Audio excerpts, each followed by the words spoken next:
I think the FS7 might be one of the best cameras you can buy right now, and no one's really talking about it. This camera shoots 4K, 422, 10-bit internally for under $500 in a cinema style body. You simply cannot get much better than that these days. It uses Sony's E-mount, so you've got a wide selection of lenses at any price point.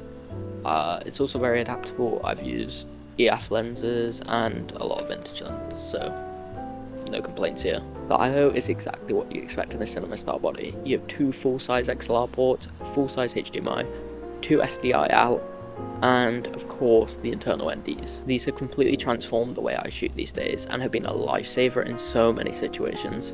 It's not the perfect camera, of course. First up, we have the fact that it uses Sony XQD cards, which can be quite pricey, but I found some pretty good deals on the used market, and the price of SD cards these days isn't much better, let's be honest. Second of all, the menus. They are janky and weird, and I do not like them. They are annoying to use, but once I got them set up for the first time I used the camera, I haven't really had to dive right deep into the menus since, so take that as a plus. Third, this camera is really old, and I haven't really tested this myself, but the autofocus probably sucks. And this isn't really a problem for me and what I shoot, but I could see this being an issue for a lot of people.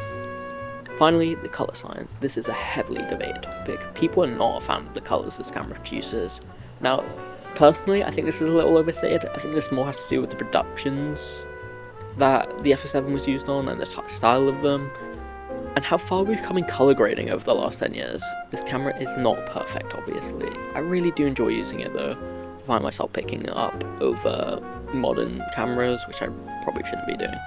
The ergonomics, the internal NDs, just how cheap it's gotten over the last few years makes it a really interesting buy in the current year. The FS7 may not be the camera for me forever, but it's the camera that just makes sense right now. Thanks for watching, have a good night.